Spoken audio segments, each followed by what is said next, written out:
நம்ம சிவகார்த்திகேயன் அவர்கள் வந்து பார்த்தீங்கன்னா, அவரோட SK25 அப்படிங்கிற படத்துல ரொம்ப பிஸியா இருக்காரு அப்படிங்கிறது நம்ம எல்லாத்துக்குமே தெரிஞ்ச விஷயம் தான். பட் அதற்கு முன்னாடி வந்து பார்த்தீங்கன்னா, 2 படத்துல கமிட் ஆயிருக்காரு. அந்த படம் வந்து பார்த்தீங்கன்னா, சிவகார்த்திகேயனும் அதே மாரி வந்து பார்த்தீங்கன்னா, ஏஆர் முருகதாஸ் சாரும் வந்து பார்த்தீங்கன்னா, இணைந்து பண்ண படம் தான் வந்து பார்த்தீங்கன்னா, அவரோட SK23. அந்த படமும் வந்து பார்த்தீங்கன்னா, ஃபுல் பர்ஸ்ட் ஷூட் வந்து முடிச்சுட்டாங்க. பேலன்ஸ் ஏதோ ஒரு 10% தான் இருக்கு அப்படிங்கிற மாரி சொல்லியிருக்காங்க. பட் அந்த படம் வந்து பார்த்தீங்கன்னா, ப்ராபப்ளி இந்த இயர் வந்து ரிலீஸ் ஆவறதுக்கு நெறைய சான்சஸ் இருக்கு. அதுக்கடுத்து வந்து பார்த்தீங்கன்னா, SK24 சிபி சக்கரவர்த்தி கூட ஏதோ ஒரு ப்ராஜெக்ட் வந்து பண்ணிட்டு இருக்காரு.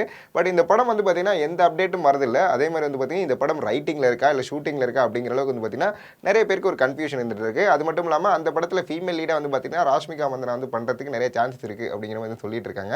பட் அதெல்லாம் இப்போ அப்டேட்டே கிடையாது. SK25லேருந்து வந்து பார்த்தீங்கன்னா ஒரு சூப்பரான அப்டேட் எடுத்து வந்திருக்கேன்.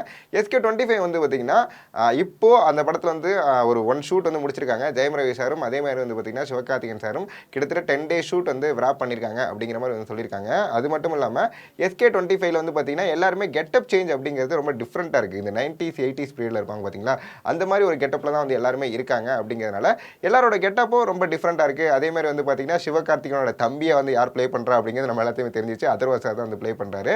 இப்போ என்னடா இந்த படத்தில் வந்து அப்டேட் எடுத்துருக்கு அப்படின்னு கேட்டிங்கன்னா, இந்த படத்தோட டைட்டில் வந்து பார்த்தீங்கன்னா நேற்றுலேருந்து ரூமராக ஸ்ப்ரெட் ஆகிட்டு இருக்கு. என்ன அந்த ரூமர் அப்படின்னு பார்த்தீங்கன்னா பராசக்தி அப்படிங்கிறத இந்த படத்தோட டைட்டில் அப்படின்னு சொல்லியிருக்காங்க. ஆல்ரெடி வந்து பார்த்தீங்கன்னா சூர்யா சார் இந்த ப்ராஜெக்ட் பண்ணும்பொழுது இந்த படத்துக்கு வந்து பார்த்தீங்கன்னா புறநானூறு அப்படிங்கிற டைட்டில் வச்சிருந்தாங்க.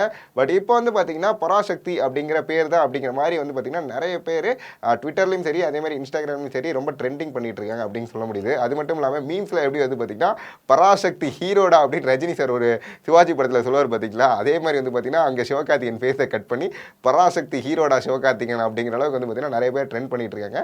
கண்டிப்பாக வந்து பார்த்தீங்கன்னா எனக்கு வந்து பொறுத்தளவுக்கு 2 படத்தோட டைட்டில், அதாவது வந்து பார்த்தீங்கன்னா ஆல்ரெடி அவங்க சொன்ன டைட்டில் வந்து சூர்யா சாருக்கு புறநானூறு அப்படி வச்சிருந்தாங்க. இப்போ வந்து பார்த்தீங்கன்னா பராசக்தி அப்படிங்கிறது மாற்றிருக்கிறது ரொம்ப டிஃப்ரெண்ட்டான ஒரு ஜானரா இருக்க போதோ அப்படிங்கிற அளவுக்கு கன்ஃபியூஸ்ட் இருக்குது. பட் இருந்தாலும் வந்து பார்த்தீங்கன்னா என்ன அஃபிஷியல் டைட்டில் இருக்க போகுது அப்படிங்கிறது எனக்கு ஒரு எக்ஸைட்மெண்ட் இருக்குது. பட் உங்களுக்கு வந்து பார்த்தீங்கன்னா புறநானூறு டைட்டில் பிடிச்சிருக்கா இல்லை பராசக்தி டைட்டில் பிடிச்சிருக்கா அப்படிங்கிறத மறக்காமல் கமெண்ட் பாக்ஸில் கமெண்ட் பண்ணிட்டு போங்க.